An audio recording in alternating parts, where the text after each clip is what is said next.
Hey everybody, this is Fleeting ASMR, back with another ASMR video for you guys today. In my last video, we went over Essentialism, and today we're going to be going over the sequel to that, which is Effortless. And these books are both by Greg McKeown. 99% sure that I am mispronouncing that last name. If you don't remember, the title for Effortless is Effortless, Make It Easier to Do What Matters Most. And in the last video, I did talk about how after he wrote the initial Essentialism book, that he came up with the question of, even though I am only doing what is essential to me, I'm still burnt out. And what is the solution to that? What steps do I need to take to really get out of that cycle of having extreme burnout? So just like the other book, this is broken up into 3 sections, and I will be going over all 3 of those, and we're going to be talking about important points that he hits, things that stood out to me, and kind of go from there. So if you guys like self-help, if you like ASMR, if you just want to improve your daily life even a little bit, then keep watching. And remember that if you like the content, definitely hit the like button, comment, and if you want to subscribe, you can. All of those things are free to do. I believe we are at around 40 subscribers right now, so we're almost at the 50 subscriber goal, and I'm super excited about that. Thank you guys so much. For anyone who interacts with the content, I greatly appreciate it. Let's just dive in. So the first thing about this book is that it really stresses that burnout is not a badge of honor. If anything, it just shows other people that you're willing to put yourself in situations where you are prioritizing other people instead of yourself, or you're prioritizing other people over yourself. And maybe you people please in the short term, and maybe people like you more for that, even if it's for the wrong reason. But in the long run, you're going to burn yourself out, and your work or whatever, what have you, is going to be greatly impacted negatively by that. The next point is, he says to find the easier path and prioritize residual results over one-time results. And a good example of that is, instead of every day making the decision to exercise, you make a one-time decision to exercise 4 times a week, or every day, or whatever your goal is. Instead of having that decision come up every single day and you have to make a decision every single day about it, make one decision that says, this is what I'm going to be doing for this amount of time. And I definitely see the benefit in that as someone who this example applies to. Instead of me deciding, am I going to exercise today, or am I going to stick to my healthy eating today, I know what I'm going to be doing because I've already set the expectation for myself. And it's just way easier to already know what you're going to be doing. It takes that burden off of you for that day. He also brings up a good point about enjoying the essential activities that you do rather than just enduring them, making them fun. He lists different ways to do that as well. I believe he also says that in the last book to a certain extent. If you don't like to make a grocery list and it's something that you and your partner or you really don't like, do something fun while you're doing that, so that it is more enjoyable and it feels like less of an obligation. He also talks a lot about gratitude in this book, and to focus on what you have rather than what you're lacking, because when you focus on what you lack, you lose what you already have. But if you focus on what you have, then you'll gain what you lack, which I find that to be pretty true. When I am more grateful and show more gratitude, whether it be like when I meditate in the morning or just throughout my daily life, I do find that things come to me more easily that I was looking for, or things that maybe I didn't even know I wanted, kind of come to me out of, not maybe thin air, but the universe will gift you things that you deserve, I think. And that's like a personal belief, of course. But either way, having gratitude makes your mindset way more positive, and you'll start to just have a way more positive outlook on your day-to-day life. The next point is that he says to allow yourself to forgive grudges, and accept what you can't control. And that's something that a lot of people have made different media about. Forgiveness is not for that person, it's for yourself. And that's something that he really does touch on in this book as well. Something that he brings up that I've heard in other books is that you have constant tabs open in your mind of things that need to be done, things that maybe you're embarrassed about or are shameful of. You have just a lot of tabs open like on a computer, but in your mind. And that closing those out will help you when you are working, when you're having fun, really throughout your daily life in general, because now you're able to focus on what's in front of you instead of having all of these like running programs in your mind. And I've been implementing that for a couple of weeks at this point, and what I did was I got a piece of paper out and I wrote down everything that I regret, everything that I feel shameful of, or that I'm embarrassed about, or anything like that. And I let myself forgive myself for those things, or I went to the person that it hurt, or what have you, and made amends, which is actually something they tell you to do if you are an addict and you go through something like AA. One of the steps is, reconciling things that you may have done while you were under the influence of whatever substance or what have you.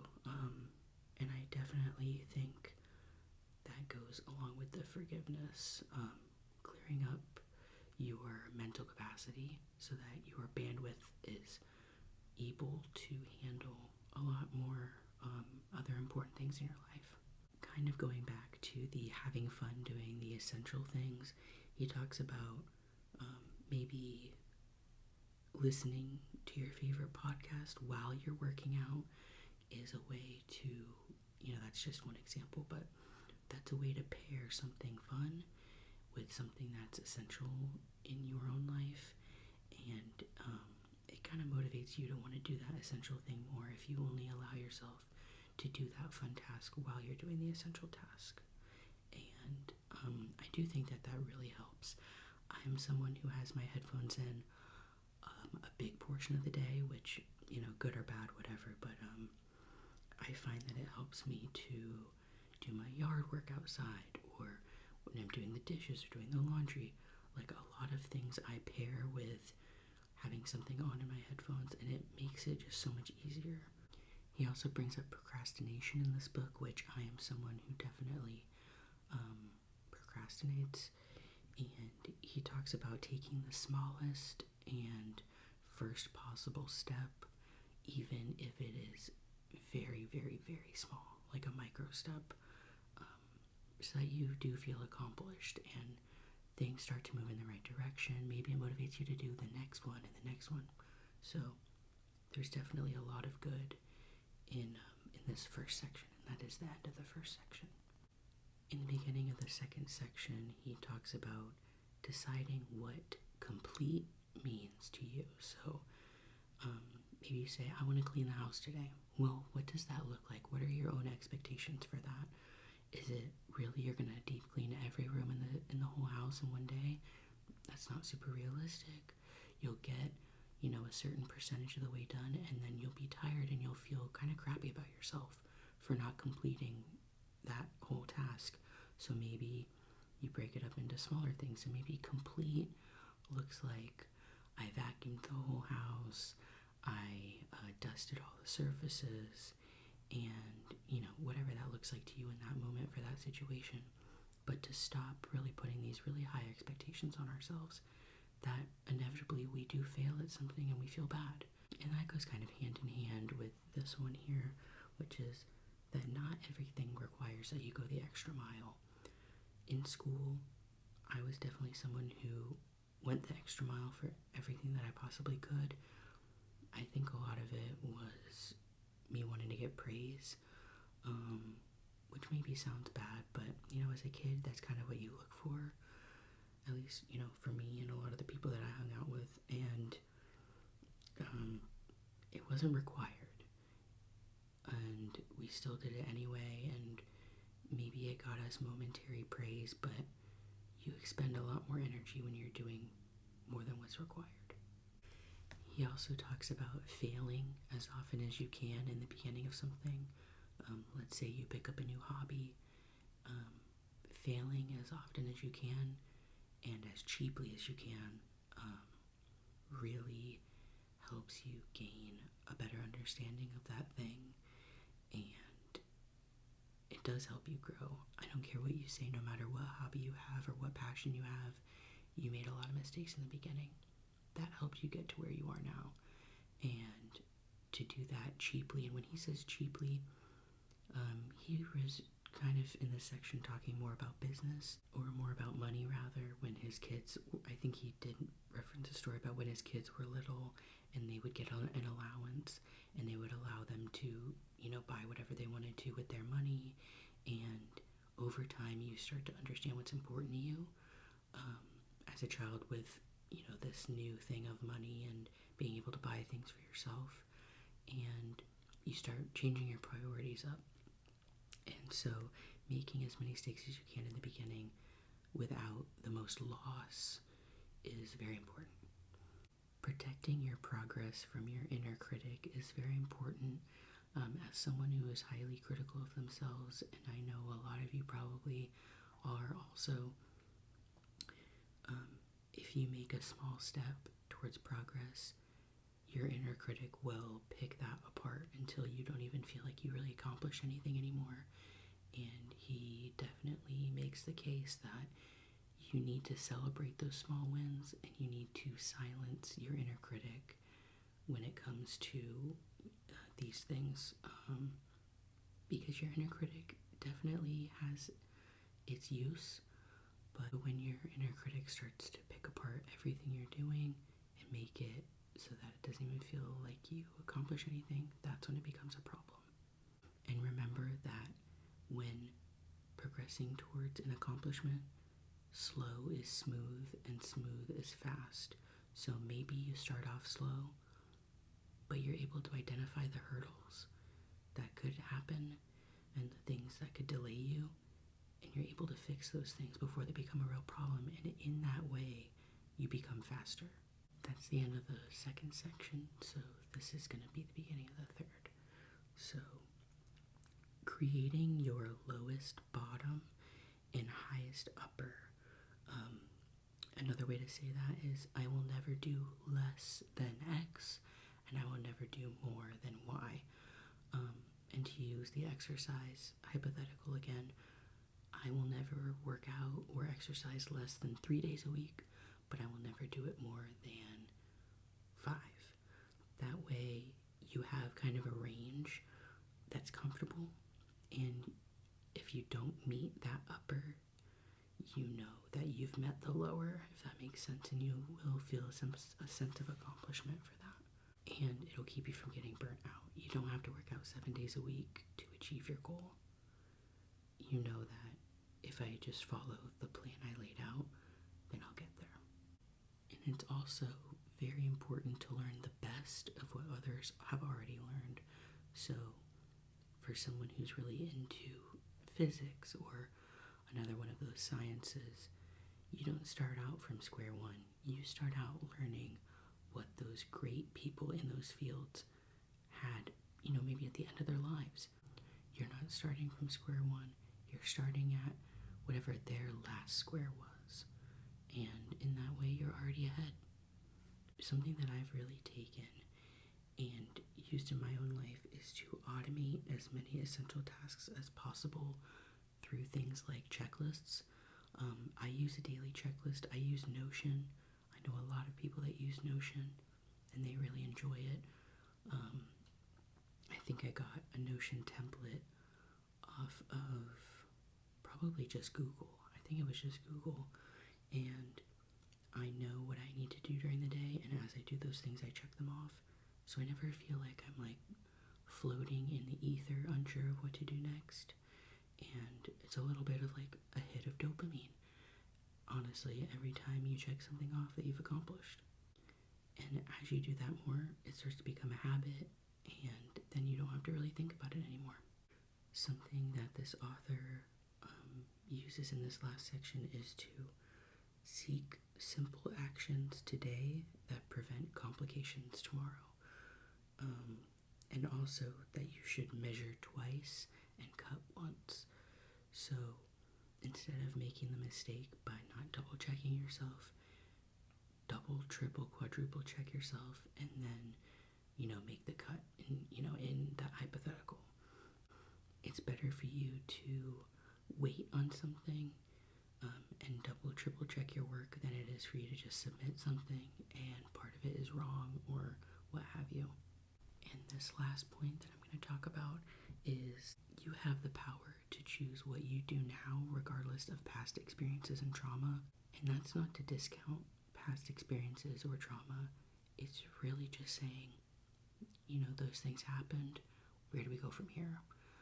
Let's not wallow and make those things the reason why you don't succeed now. And I think that's really powerful, and I think about that all the time. Not letting your past define your future kind of thing. And it's very true. You could make the decision to change your life right now. Whatever you want to accomplish that's within your grasp, start it now. Don't wait for it to be the right time, because the right time almost never comes. And you could waste your whole life waiting for that time. So take that small step to do those things and see where you go from there. Make checklists, really monitor what you allow to take up space in your mind, and make sure you're enjoying what you need to be doing instead of just enduring it. Put on your favorite TV show, your favorite podcast, whatever it needs to be to get those tasks done. And obviously you can't read and do something at the same time, but an audiobook, that kind of thing is what I really mean. So if you guys liked this deep dive, definitely let me know by interacting with the video. I can do a lot more of these. I did get a couple more books recently, and I do want to do more deep dives like this into those. I really only plan on doing deep dives into nonfiction just because I feel like fiction kind of speaks for itself. And, of course I'm open to really doing anything, but my mind right now, I really only have nonfiction deep dives on it. So definitely leave any recommendations or requests for videos in the comments, and hit that subscribe button to get us to 50 subs if you want. And I'll be seeing you guys in the next video. Thanks for watching. See ya.